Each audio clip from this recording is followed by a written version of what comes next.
Toujours dans notre livre « La connaissance qui mène à la vie éternelle » des Témoins de Jéhovah, 1995, abordons le chapitre 2. Bien sûr, quelques exemples seulement afin de ne pas être trop long.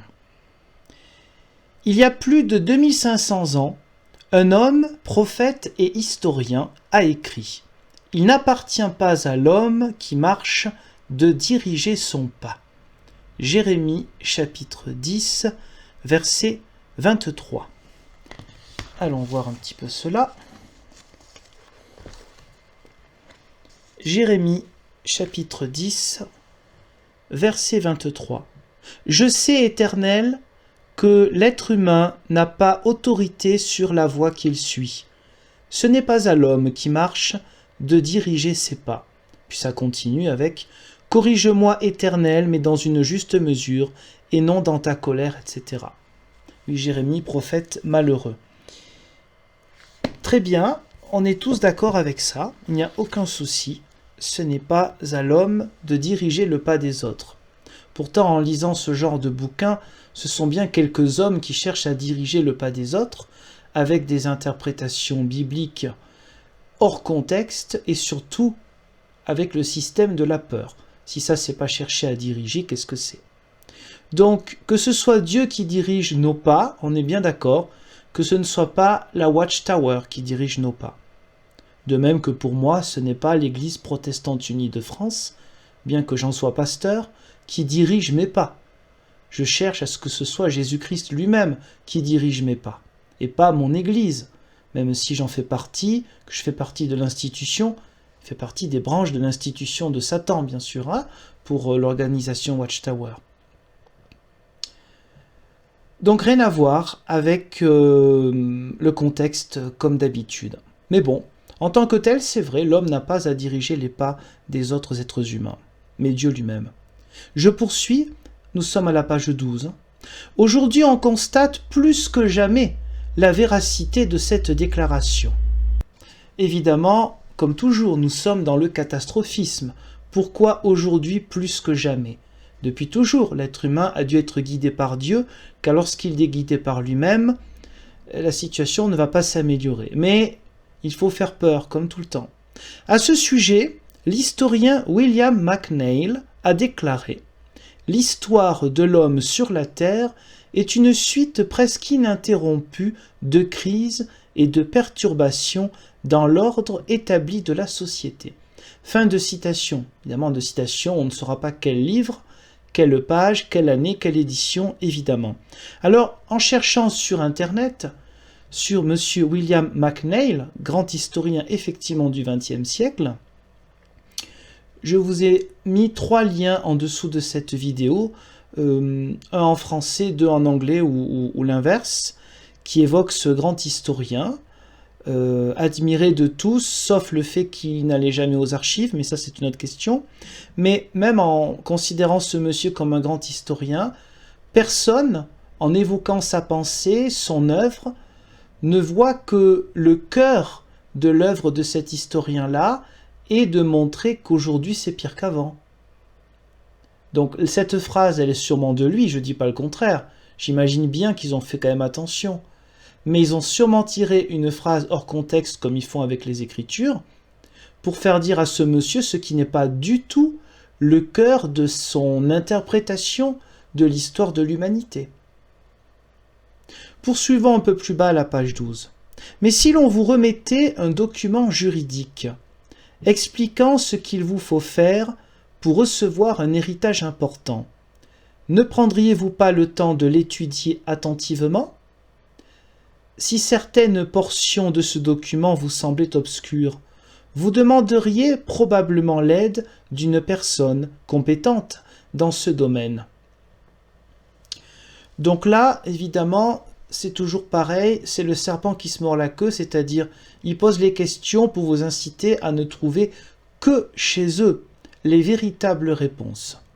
Donc les personnes qui ont la compétence, l'extrême compétence.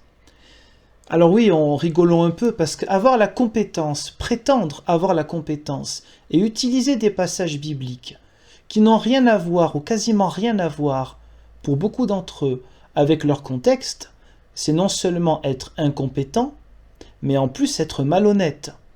Donc il est évident que si on prend à la lettre ce qu'il demande là, ce petit livre, on peut le mettre au recyclage. Il faut penser à la création, pas jeter par terre, mais le recycler. Moi, je les avais gardés parce que je m'étais dit que ça pourrait peut-être être utile un jour pour les étudier. Et du coup, c'est ainsi que je fais ces quelques vidéos. Page 14. Par rapport à la lecture personnelle de la Bible. Il est possible aussi que vous en lisiez vous-même des extraits. Savez-vous que dans toute la Bible, on trouve, de Genèse à Révélation, un fil conducteur, un thème harmonieux? Quel est ce thème? Il s'agit de la justification du droit de Dieu à régner sur les humains et de la réalisation de son dessein plein d'amour au moyen de son royaume. C'est une vision très verticale, presque tyrannique. Alors il faut parler un peu d'un dessein d'amour juste après, pour essayer peut-être d'équilibrer les choses, pas faire fuir tout le monde tout de suite. Mais c'est une vision verticale des choses. Après tout, on a bien le droit d'avoir cette interprétation, mais je veux montrer là que pour ce qui est du christianisme, eh bien, le fil conducteur, c'est l'alliance que Dieu propose à chaque être humain, ancienne alliance, nouvelle alliance. Le fil conducteur, c'est déjà de manière invisible la présence de Jésus le Christ, annoncé dans l'Ancien Testament, est venu, mort et ressuscité grâce au témoignage du Nouveau Testament. La justification du droit de Dieu à régner. Dieu a besoin de justification pour régner sur les êtres humains. C'est bizarre. En théologie protestante, on parlerait de la justification par la foi, c'est-à-dire que Dieu nous rend justes par sa seule grâce. Vous voyez donc un petit peu la différence, ça permet de se faire une idée. Mais nous continuons dans ce chapitre 2 à la page 16. Sur le sermon de la montagne, dans les passages chez Matthieu, chapitre 5 à 7 notamment. Il y a aussi chez Luc. Ce sermon a fait une telle impression sur Mohandas Gandhi, homme politique indien aujourd'hui disparu, qu'il aurait déclaré à un homme d'État britannique « Quand votre pays et le mien parviendront à une entente fondée sur les enseignements du Christ consignés dans le sermon sur la montagne, alors nous aurons résolu non seulement les problèmes de nos deux pays, mais ceux du monde entier. » Donc là, on est dans une entourloupe habituelle, c'est-à-dire qu'ils essayent de mettre en avant les Saintes Écritures et le message du Christ, sauf qu'ils prennent un exemple qui va à l'encontre de ce qu'ils disent eux-mêmes. Parce que tout ce qui est de l'ordre international, c'est le diable. On l'a déjà vu dans les 3 livres précédents, en partie. Parce que je n'avais pris que certains exemples, certains passages, sinon ça aurait été vraiment trop long.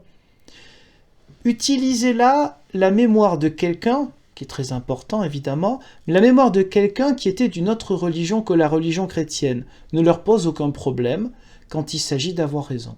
Normalement, toute religion fait partie de ce qu'ils appellent Babylone la Grande. Je vais faire un petit tour dans ce même livre à la page 125.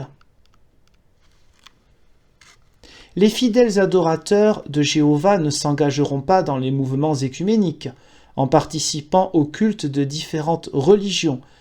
Je rappelle que les mouvements écuméniques, ça montre leur connaissance aussi importante que les journalistes français, en tout cas de télévision et d'internet, et du net. L'écuménisme, c'est pas l'interreligieux. Le dialogue interreligieux, c'est le dialogue interreligieux. L'écuménisme, c'est le dialogue entre les confessions chrétiennes. Donc là, on voit aussi le niveau. Bon. Je reprends. En participant au culte de différentes religions ou en entretenant des relations spirituelles, ça veut dire quoi des relations spirituelles, avec une quelconque partie de Babylone la Grande. Maintenant, venons-en à la page 17 avec une manière de faire qui n'est pas propre aux témoins de Jéhovah, mais à tout groupe, à toute église chrétienne, beaucoup prétendument protestante ou prétendument protestante évangélique, qui cherchent en fait à prouver leur vérité et à prouver que la Bible, en fait, n'est pas la parole de Dieu telle qu'on l'entend en théologie protestante, parole vivante pour nous aujourd'hui, mais Dieu lui-même, idolâtrie de la Bible. Prenons cet exemple. Bien que la Bible ne soit pas un ouvrage scientifique, elle est néanmoins exacte dans ce domaine. Par exemple, à l'époque où la plupart des gens croyaient que la Terre était plate, le prophète Isaïe a parlé du cercle de la Terre, hébreu, Chuk, sphère. Ésaïe 40, 22. Alors, chez Ésaïe, il ne s'agit pas d'une sphère, mais d'un cercle. Lorsque l'on va chercher effectivement le mot Chug, donc dans le dictionnaire d'hébreu biblique, qu'est-ce qu'on trouve? On trouve le mot disque, disque de la terre, coupole céleste, horizon. Donc vous voyez comment, là il s'agit simplement d'une traduction, ce n'est pas une question de foi ou de doctrine. On n'a pas besoin d'être croyant en quoi que ce soit pour utiliser un dictionnaire d'hébreu. Bon, il faut travailler un peu l'hébreu, d'accord? C'est plus simple que ça a l'air d'ailleurs, l'hébreu biblique. Pas avoir peur de ça tout de suite. Et donc, non, ce n'est pas une sphère, mais un disque. Ce n'est pas la même chose. Mais vous voyez comment on détourne une traduction, comment on détourne un mot. Alors là, ce n'est pas en dehors du contexte. C'est pour dire que la Bible a raison sur tout. Ça, encore une fois, comme d'autres qui font ça dans des groupes qui ne sont pas les témoins de Jéhovah, ça va à l'encontre. Ça va à l'encontre de la théologie protestante qui certes va dire qu'il n'y a que la sola scriptura, c'est-à-dire que pour les grandes croyances, ce dont nous avons besoin en tant que croyants se trouve dans les Écritures, et on ne peut pas faire de croyances établies, de dogmes qui ne seraient pas fondés sur les Écritures, ça c'est une chose, mais c'est pas pour ça que les Écritures c'est Dieu, et que les Écritures répondent à toutes les questions. Quand on est au clair avec sa foi personnelle, même s'il y a forcément toujours des temps de doute, enfin pas ici, là c'est pas possible, ce serait le diable. Hein. Donc quand on est au clair avec sa foi personnelle, on n'a pas besoin, et en plus de manière mensongère, on n'a pas besoin de prouver, de se prouver à soi-même qu'on a raison et de prouver aux autres qu'on aurait raison ou que la Bible aurait raison sur tout. C'est dénaturer ce qu'est la Sainte Écriture.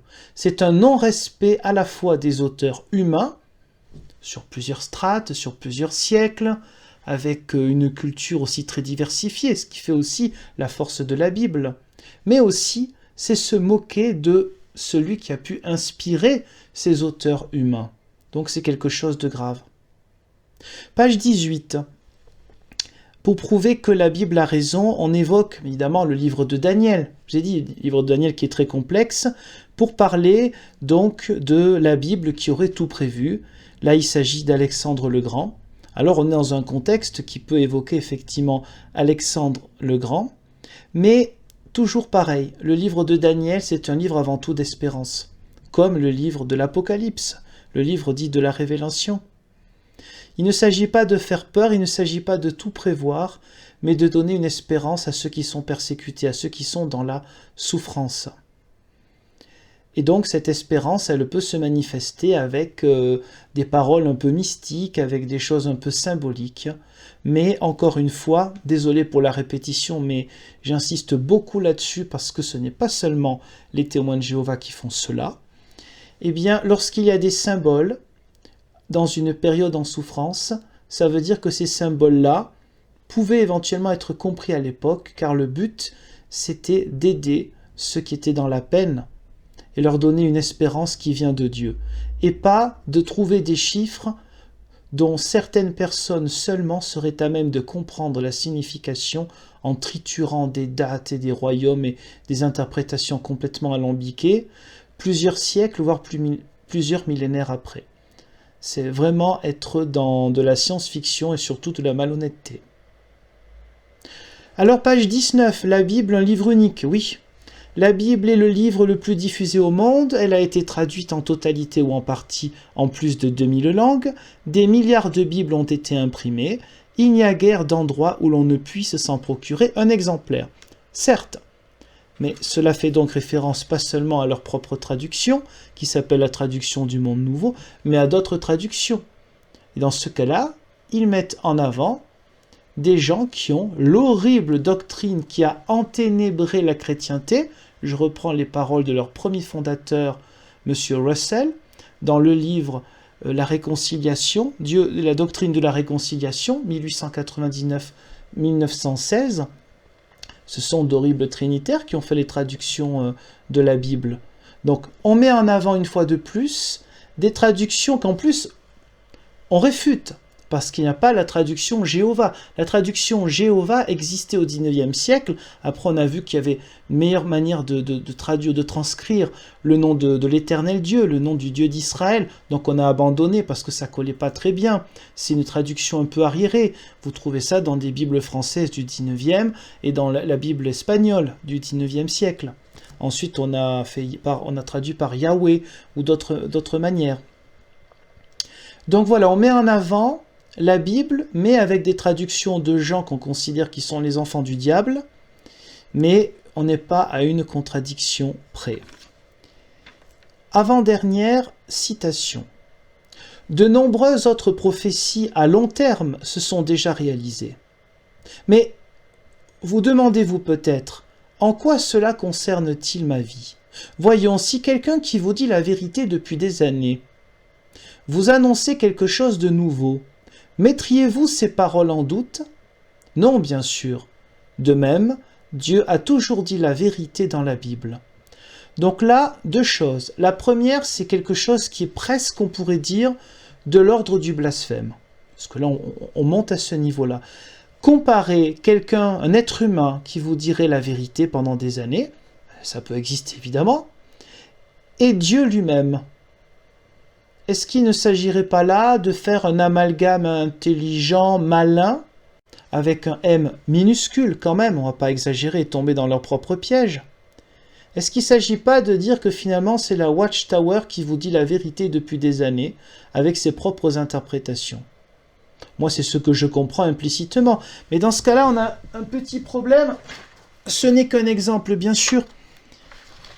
La feuille, je vais vous la mettre là, dans cette vidéo, mais dans le journal The Evening Star du 4 mai 1918, le juge Rutherford, qui est le deuxième président de la Société des étudiants de la Bible, qui s'appellera plus tard donc les témoins de Jéhovah, c'est Watchtower, dit ceci.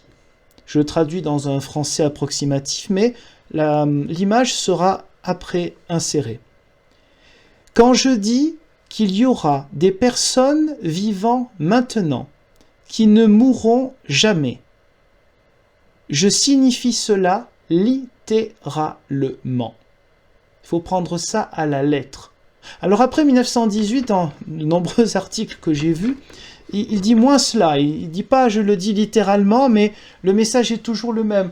Nous avons donc la preuve, puisque ce monsieur Rutherford, qui annonce la vérité, il est mort lui-même, déjà en 1943. Alors est-ce qu'il s'est planté? Alors il faut croire que ce n'est pas la vérité qui l'a étouffé, puisqu'il est mort en 1943, ou alors il a été un très mauvais disciple de Jéhovah, pour être mort lui-même. Donc voilà, si vous écoutez des gens qui vous racontent la vérité, comme ce monsieur, depuis 1918 et déjà 1874 avec le fondateur jusqu'à aujourd'hui, vous voyez combien vous pouvez leur faire confiance.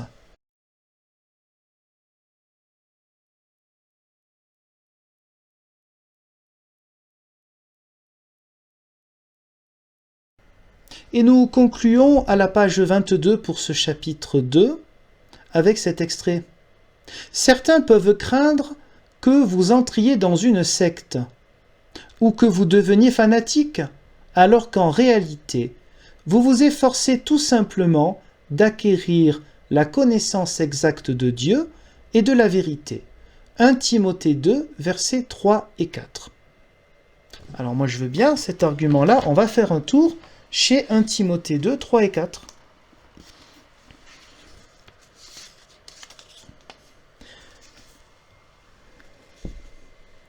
Voilà ce qui est bon et agréable devant Dieu, notre Sauveur, lui qui désire que tous les hommes soient sauvés et parviennent à la connaissance de la vérité. Alors c'est quoi ce qui est bon? Il faut lire les deux premiers versets. Donc 1 Timothée 2, on va lire le verset 1 et 2. J'encourage donc avant tout à faire des demandes, des prières, des supplications, des prières de reconnaissance pour tous les hommes, pour les rois et pour tous ceux qui exercent l'autorité, afin que nous puissions mener une vie paisible et tranquille, en toute piété et en tout respect. Donc l'argument pour dire que finalement, ne soyons pas dans l'exagération ou ne nous trompons pas, les témoins de Jéhovah ne seraient pas une secte, si je comprends bien, c'est parce que eux, ils font des prières, des supplications, des prières de reconnaissance pour tous les hommes, pour tous ceux qui exercent l'autorité, etc. Et donc, eux, ils rendent ce culte qui est bon et agréable devant Dieu. C'est ça l'argument pour dire que non, on se plante complètement si on disait que c'est une secte ou qu'on devient fanatique.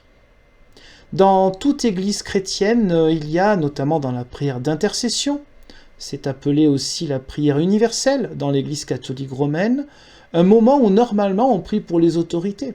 Qu'on les apprécie ou pas, c'est pas la question.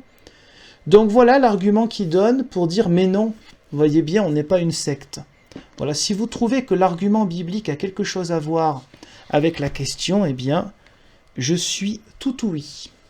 Je vous remercie pour le visionnage de cette vidéo et vous dis, Dieu voulant, à une prochaine vidéo.